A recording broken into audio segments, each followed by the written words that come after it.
Sarah, I am super excited to have this conversation today. So you and I were talking a couple weeks ago at the Women of the FPA event, and we were talking about the lack of females and diversity in this profession. And one of the things we were talking about, and we said we don't have all the answers, but we think it is exposure. We need to expose women to the success they can have in this profession. And one of the things I told you is you have to share this journey. You have to tell people where you've been and where you've gotten to and where you're going. So I'm really excited for you to record this and have this conversation. I hope some woman out there that's thinking about this profession hears this and hears your journey. But I'm also excited to have Amanda join us, especially with Amanda being one of our newest team members and being an additional female to the staff. But Amanda's been here for the success journey. And I have to believe that one of the reasons why you're here is because of Sarah and what she's done here. And I think one of the most unique parts about your journey is you started out wanting to be a financial planner. One of the things we talked about at that event was part of the problem is a lot of the women in profession are not financial planners, right? And I personally think that 80% of CFP professionals should be female just because of the characteristics. And according to CFP board, a little less than 1/3 of our profession right now, our actual CFP board, CFP certificate holders are female. So we want to expose them to that, but I think there's also leadership roles. And I think the fact that you're the number 2 person in our company in terms of leadership speaks volumes of what women can do in this profession. So Sarah, to tell this story, let's start out at the very beginning. So you started with our firm, I think roughly 5 years ago? Yeah, we started talking in November of 2018, so almost 5 years ago. Well, we started talking when you officially accepted my offer after turning me down first. When was that? January. Yeah. Sounds like our dating journey. Yeah. And I know what the conversation was because Pitt was going to its first ACC championship game. So I remember driving down in the car and having a phone conversation trying to woo you over to the company. So one of the things we talked about at that time was you were at another planning firm and you'd spent some time at some of the bigger regional banks. And you'd actually changed 5 jobs in 6 years, or is it 6 jobs in 5 years? I think it was 5 and 6, something like that. It was. So Amanda and I are over here, we're interviewing you. And both of us are like, we don't want to hire her. Do you remember this? I do. I think the girl has a pattern. So that's not good. Yeah. Yeah. She's literally telling me, do not hire her. She has a pattern. So we're talking to our hiring consultant. And he said, she's the white elephant. You have to hire her. I said, okay. So I go out and I have a conversation with you. And you turn me down. And I call him. I say, see, Amanda and I said this wasn't the right direction to go to. He said, here's probably what you said. Here's probably what she said. And I'm sitting there thinking my phones are tapped at this point. Here's what you're going to call her and say. And so that was that second conversation when I was on my way to Charlotte for the ACC championship. So tell me a little bit about where you were at, your state of mind. Can you tell me a little bit about why you were fearful of coming here and what made you change your mind? Yeah. So I was approached by a recruiter for the old our old broker-dealer at the time. I wasn't actively looking to leave my job. I was happy where I was at. I was doing good, in my career, and finally had been there for a little bit. I had good clientele, and I was happy. And a recruiter reached out to me, and she said, "Oh, I have a little bit of a different position I think you might be interested in." And I'm always willing to hear what people have to offer. And so, after our first meeting, I was like, okay. I was working in the bank at the time. So I had been in banking. I was familiar with banking. I love banking. I was passionate about it. After my first interview with you, I was like, okay, this is a one-man shop. Like, this guy went out on his own and started his own company just like what was not even 2 years ago. It was maybe 2 years ago, almost on the dot. And I was like, that's scary. Yeah. I was like, nope, I'm good. I'm good where I'm at. I'm happy. I'm making good money. I'm doing what I love. I'm passionate. And I was like, I'm good. I'm just gonna, no, thank you. Thanks, but no thanks. So it was scary. I was scared. I was like, I don't want to go work for, what if this guy's business fails? What if he's only 2 years into this, then I'm out of a paycheck. And so, yeah, that was kind of the first part of it. And then, I think when you reached back out maybe a week later, and I got a voicemail. It was a 2-minute and 30 second long voicemail, by the way. If anyone that knows Greg Fear knows, that's a pretty standard. I still That's a short. well, voicemail, but yeah, I still have it, by the way. I saved it because I was like, oh, wow. And I remember listening to it out loud, and I was with my husband and fiance at the time, and he was like, I think you need to go work for this guy. And I was like, what? Are you serious? And he was like, yeah, I mean, he said, listen to like all the nice things that he said. And like, he just seems genuine. And I think this could really present some opportunities for you down the road. And I of course believed in Baratung's vision. You know, I was like, wow, this is really great, but it was scary. Yeah. You know what I mean? I know what you mean. Yeah, right. I was also scared. Right. You're like, I believe in my husband, Yeah. but man, it was scary. And so I'm like, okay, if everything that this guy says comes true, like this could be really awesome. And I believe in what Baratung's doing and what Greg's doing. And so it kind of, honestly, it took my husband saying like, I think you should go work for this guy. And I was like, okay, well, if I don't get a paycheck one week, I'm relying on you, you know? So if I'm a younger woman and I'm listening to this, the first thing I heard in there, a key to your success, becoming in senior leadership of a firm, was you were willing to take on opportunities. Mm-hmm. One of my good friends always says, you're one relationship away from changing your life. You're one conversation away from changing your life. So that openness to talking to a recruiter, which, by the way, wasn't even a recruiter we were using, right? Yeah, it was right. just somebody else who said, hey, we hire for this position and this person might be a good opportunity, right? So you're one relationship away. So I think that's the first step that I'm hearing in your success journey is being open to change, right? But so you talk about this fear and you talk about believing, but there's another leap of faith that I think is really important here, because one of the things we've always done at Baratung is we will never offer somebody higher compensation than their current compensation to come over here. Because one of the things we believe in is we want people that are motivated by our vision, that are motivated by our culture, and not motivated by material things. And material things are nice, don't get me wrong. And so one of the things we structured in your offer, and I don't know if you remember this, you actually made less money than your current firm. But one of the things we structured was a bonus that if you did well, and by well, it was living our core values, you could make the same amount of money. But one of the things I cast to you was a vision of the future of how we would put together a growth plan for you. That was part of that voicemail, right?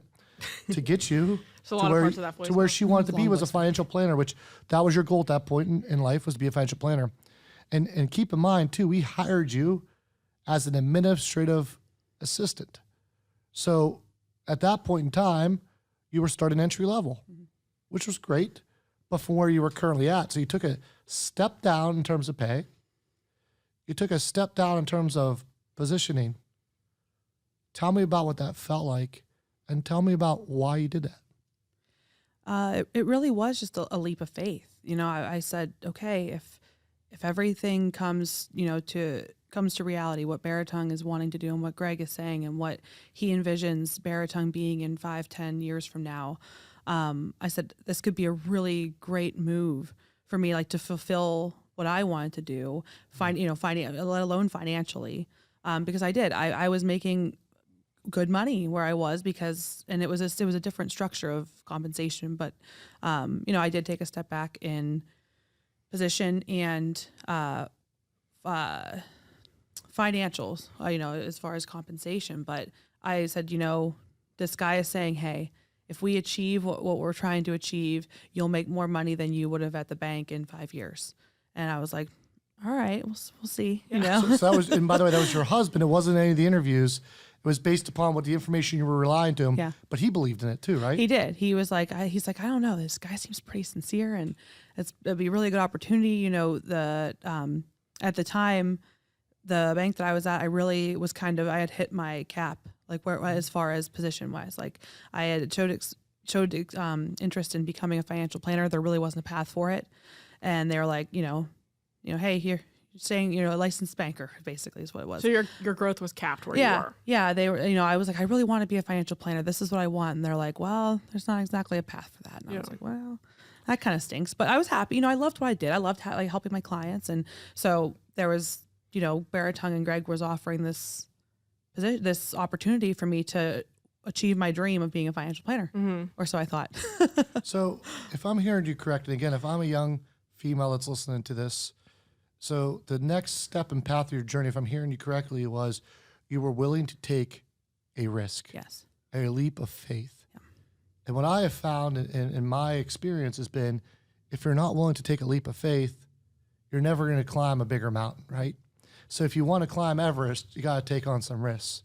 So that was the one thing I heard in there. But the other thing that I heard in there is that you were following a vision. And one of the things that Amanda and I talked about when I had to have this conversation with her about my leap of faith of leaving the corporate world and taking our whole life savings to start a company. I mean, yeah, it was like, we can do this, and then maybe we're going to move into your mom's basement. And I was like, all right, I don't know if I really want to do that, but all right. But when you have that leap of faith, when you're going after a vision or a preferred better future, which, by the way, when we're doing financial planning with clients, that's all we're trying to help them do, is to go for a better vision of what they perceive their future to be and their goals and aspirations. So, and I don't want to paraphrase what you were saying, but I'm going to try to say the best. And correct me where I'm on this. You were saying at the bank you were at, in the previous firms, because we kept asking you, we took you to dinner with your husband. Remember, we're like, we want to double check this. Like, why has she changed so many firms? Amanda was so worried about it. She goes, I just don't, this dinner's not going to go well. But one of the things we talked about this is. Food was excellent. Yeah, food was good. Just thinking back. It was good. It was, Shout out to It was Santa an Colo. Italian place. Yeah. Santa Colo, North Huntington. Really good. but there has to be a clearly spelled out vision you can believe in. Yeah. And the previous firms you were with, you said they treated you well. They didn't have bad culture. You liked the culture places, but there was nothing to say, this is where we're going in the future. And so the way I explained it to you when you were first coming on, and when I was growing up, we had a timeshare back when timeshares were timeshares, right? You had to go the same time, same place, right? The day after Christmas, we all hopped into a van and went to Disney and traveled 20 some hours, 4 children and 2 adults in a minivan, listening to Zig Ziglar for 20 some hours. And heaven forbid we take a rest stop more than we need to, right? So I was willing to do that because I knew what the destination was. I was not sure where he was going with that, but okay, he really brought it back. Okay. I guess you've never, but most of the people in the firm have heard this story 1,000 times. I mean, I've heard it. Okay. So the destination was Disney. I knew I was going to the magic place. Yeah. So I was willing to endure my brother's foot in my face and all those things. But if my dad just threw me in a van and I had to sit there for 20 hours not knowing how long it was going to be, not having Zig Ziglar to lullaby me to sleep, that'd probably be a stinky journey. I would still end up the same place. So Sarah, just talk a little bit about that, because you and I have had this conversation so much about the vision of where we were going at that time, which you had to take as leap of faith, and now we're starting to see come to fruition. So talk about what that leap of faith felt like.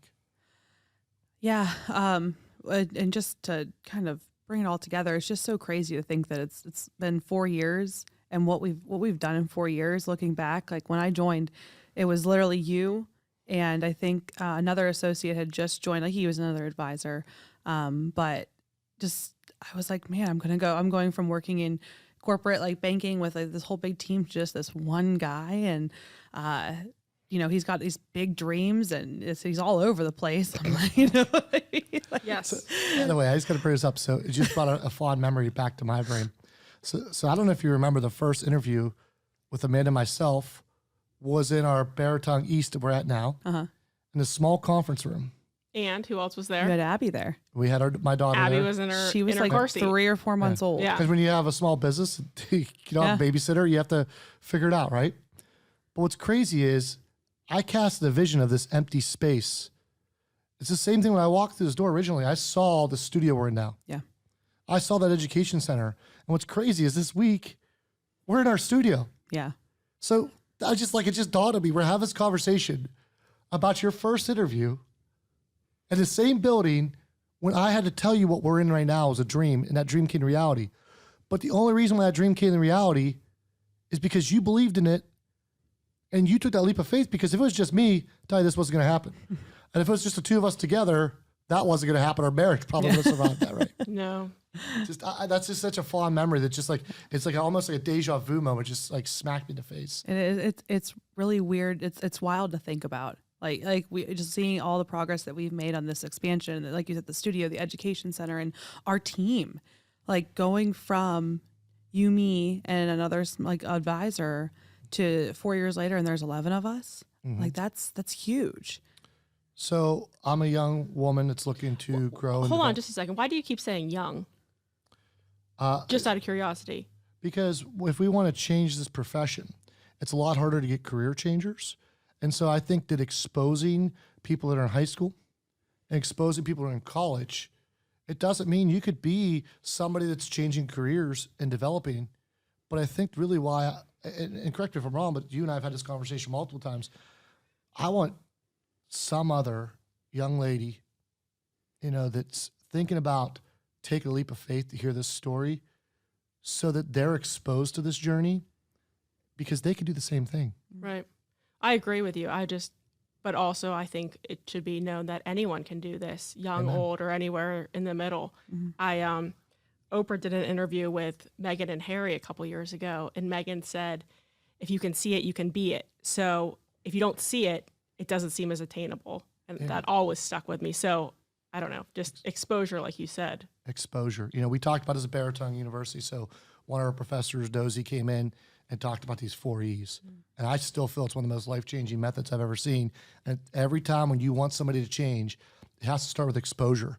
And we talk about this. Instagram can be bad, but Instagram can be really good if you're trying to lose weight and you follow healthy people and running, and that's all you look at, right? It's that exposure. That's why dream boards work. So for any person that's out there that's hearing this story, right?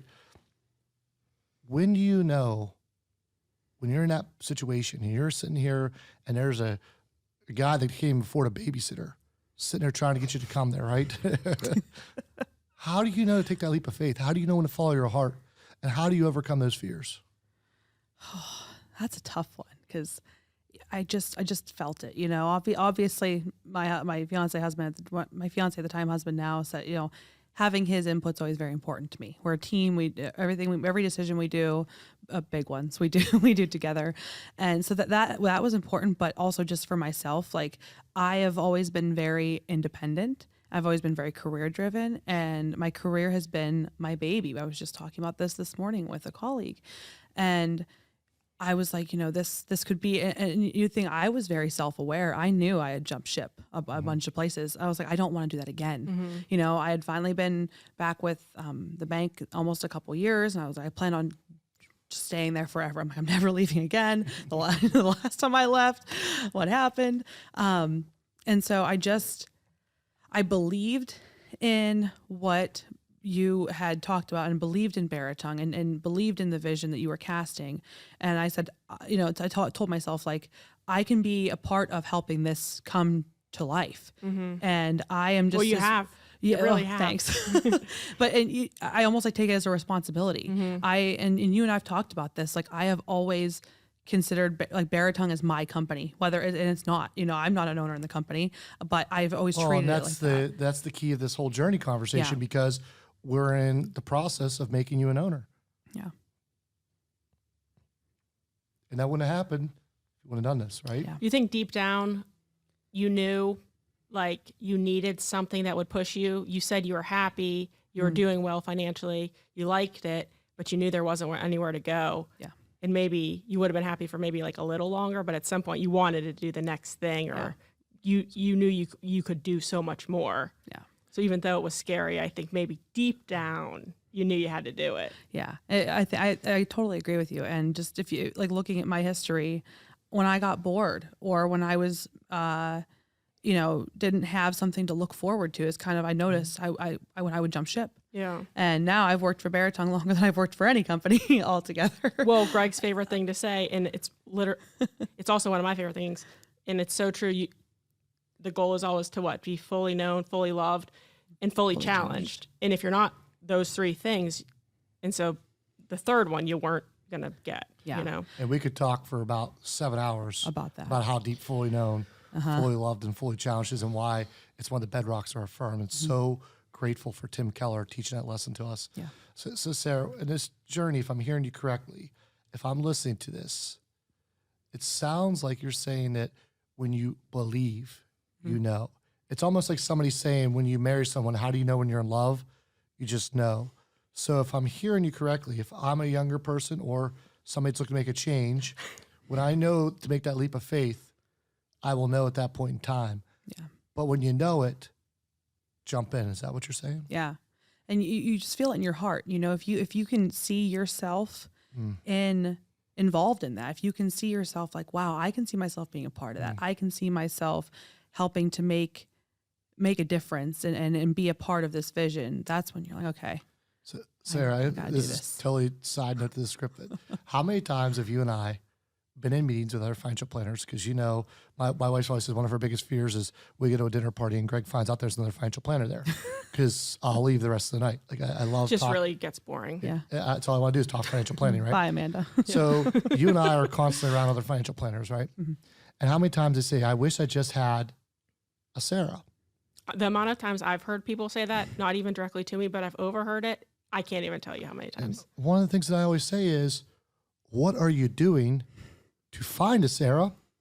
And what are you doing to develop a Sarah? We always Develop talk a about Sarah. one of the books you introduced me to. I mean, I've been introducing you to books the entire time you've been here, but one of my favorite books you introduced me to is Fred Factor.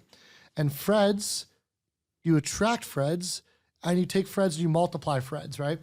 And so I think that's what's funny is they haven't cast any type of plan for that person. They're not putting out any honey to attract the bears, and they're wondering why they don't have any bears to look at, right? So I think that's just an interesting thing. And we've tried to just go back and say, how do we attract you? How do we repeat you? So everything we've done to pivot in the last year and a half has been around how do we attract more Sarahs? And more importantly, how do we develop more Sarahs, which actually brings me to my favorite part here. And this is the pivot, right? So we bring you in here, and what I'm holding here, if you don't know what this is the Baratung Advisors Administrative Assistant Growth Plan. And so one of the things we do here for every team member is we have a growth plan. And so you just got your growth plan, and it does a 30-day, 60-day, 90-day, 180-day, 1 year, 3 year, and 5 year strategy. And I love this. It says at year 3, transition into a financial advisor role. Year 5, help hire and train replacement. Transition into a full-time financial advisor role. And as I look through these things, it's just so funny to me when I see what the 30 days, the 60 day, and the 90 days of where you're at here, of what our growth plan was.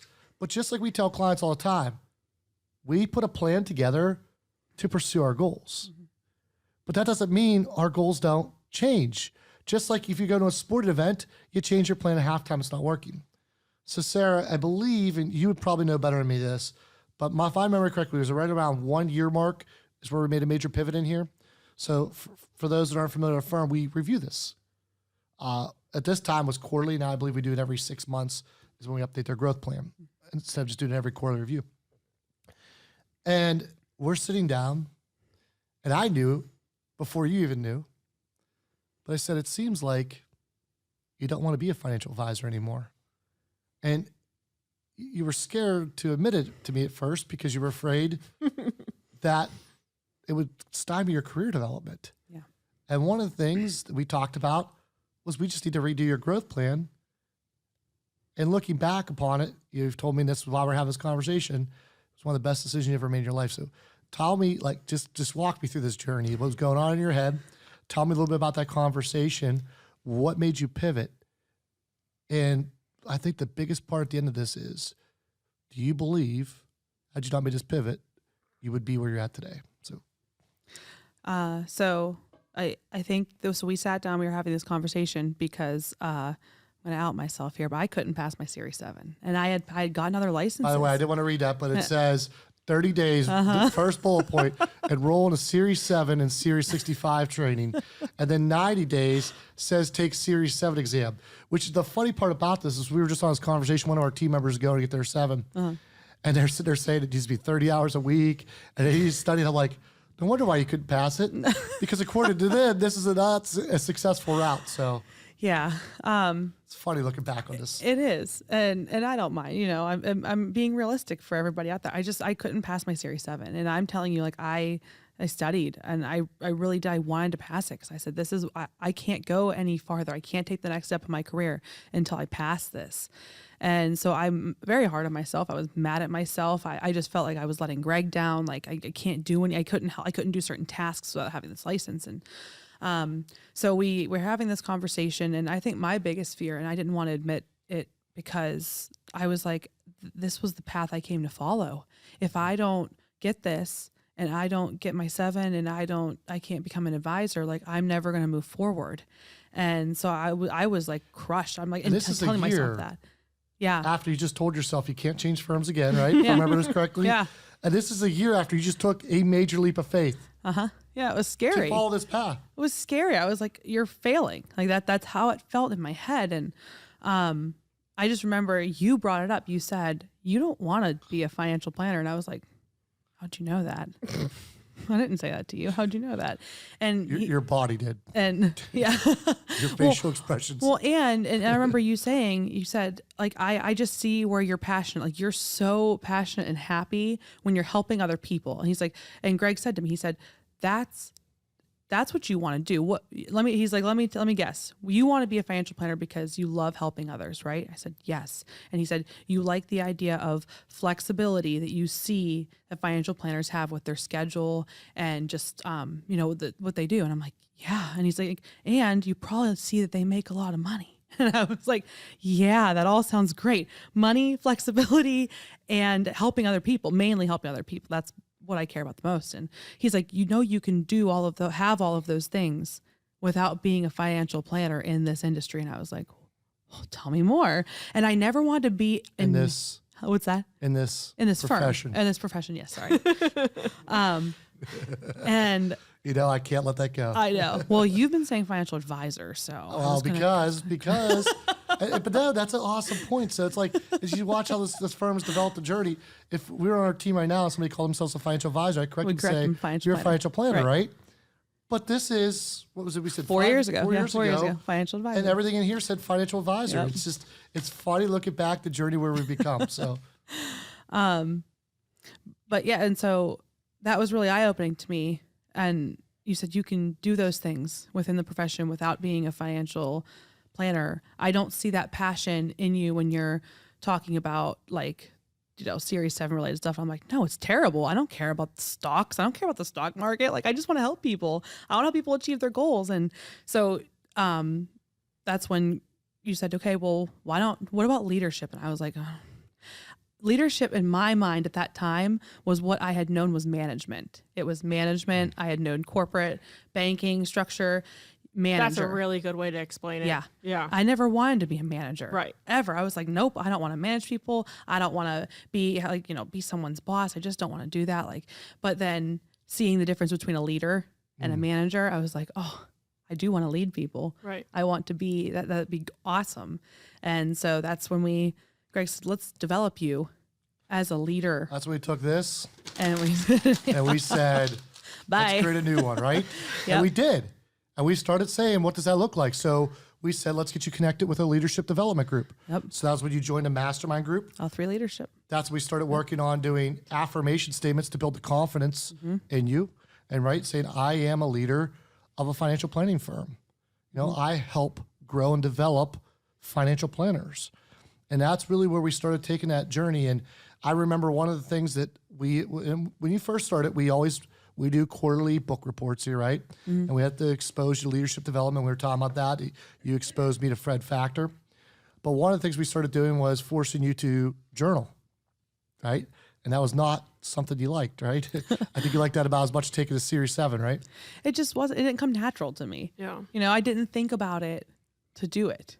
And just all of the development and leadership that was, I don't want to say forced upon me, but it was hey, It was like kindly forced. It was, but I was so appreciative of it too. Yeah. At the same time, it wasn't like I was like, wow, this is really great. Like reading these books, because I wasn't a big reader before I came here. I hadn't read a book since high school before I came here, and just having someone tell me like, look, I want to help you be a better leader. This is how you're going to do it, and learning those things, and just, it has helped my confidence. And I think my leadership and just myself as a person be better and help others better.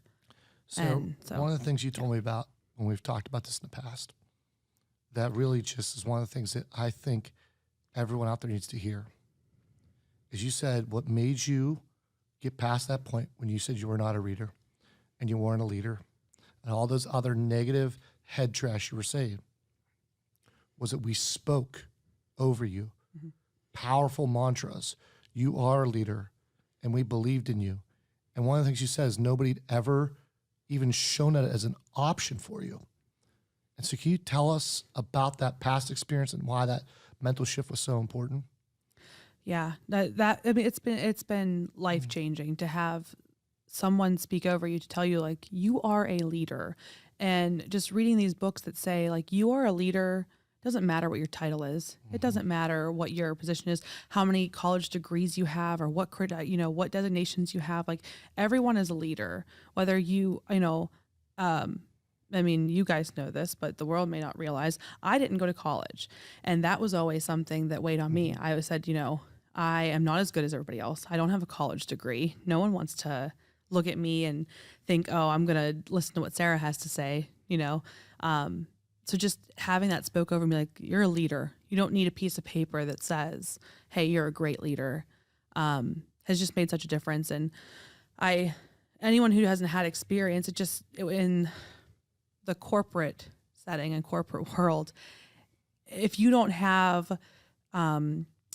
managers or leaders or people like around you that have that same mindset and have that belief in you, there's no one sitting there telling all of their 20,000 bank employees, you're all leaders. It just, and that, that's okay. It's just a different mindset. But when you come to a smaller firm and you're surrounded by, say, 2 people at the time, and now it's 11, but everyone works together, and we have one job, and that at the end of the day, we are all doing that same job. We're the same person doing the same job. We're all leaders.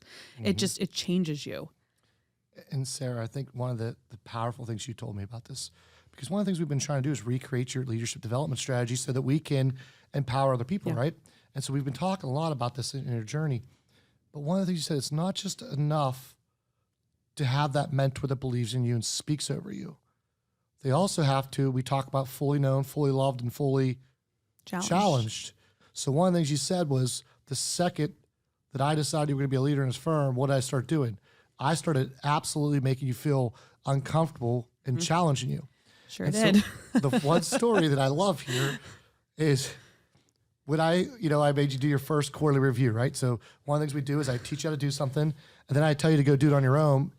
And then if you make a mistake, it's okay, but don't rely on me. Yeah. I want you to make a mistake, right?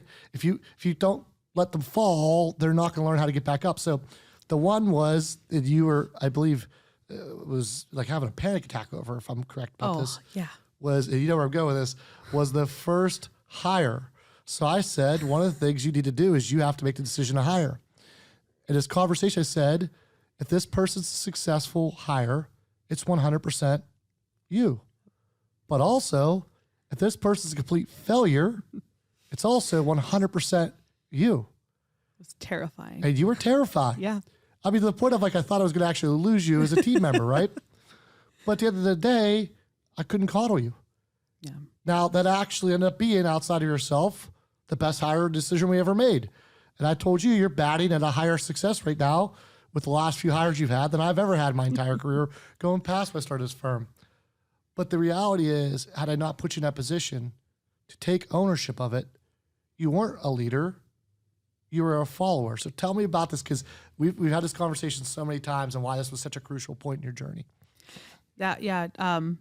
You're constantly making me uncomfortable and pushing me. I mean, this is uncomfortable. Right?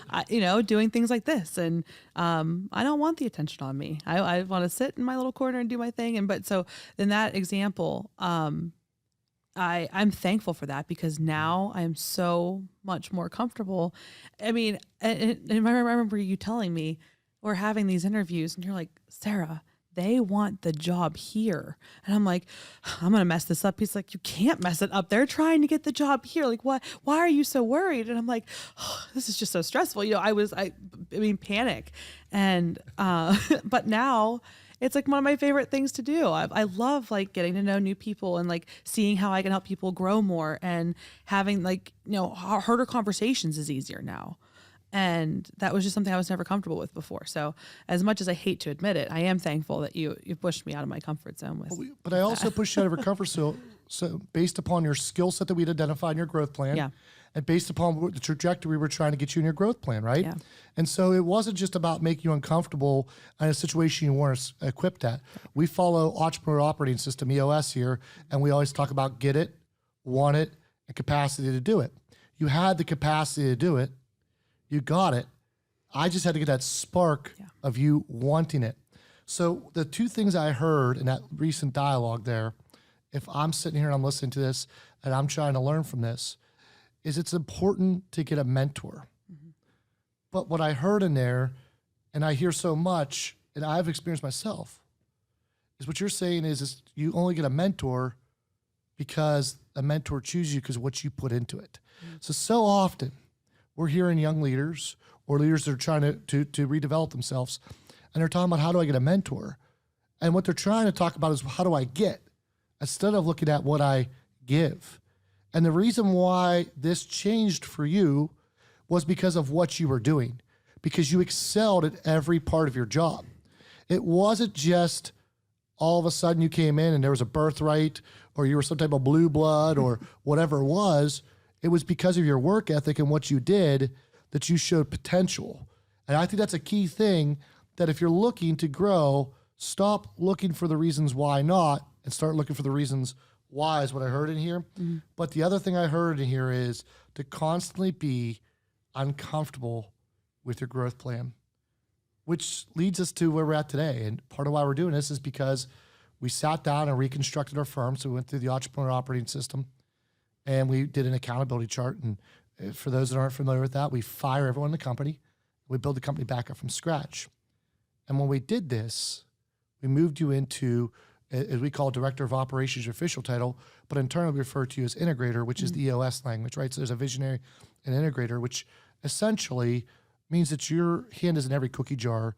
And this company, the lights don't stay on, which is scary because we're looking at you going on maternity leave right now. But the lights don't stay on if it's not for you. You're really the most important role in the entire company if you study EOS.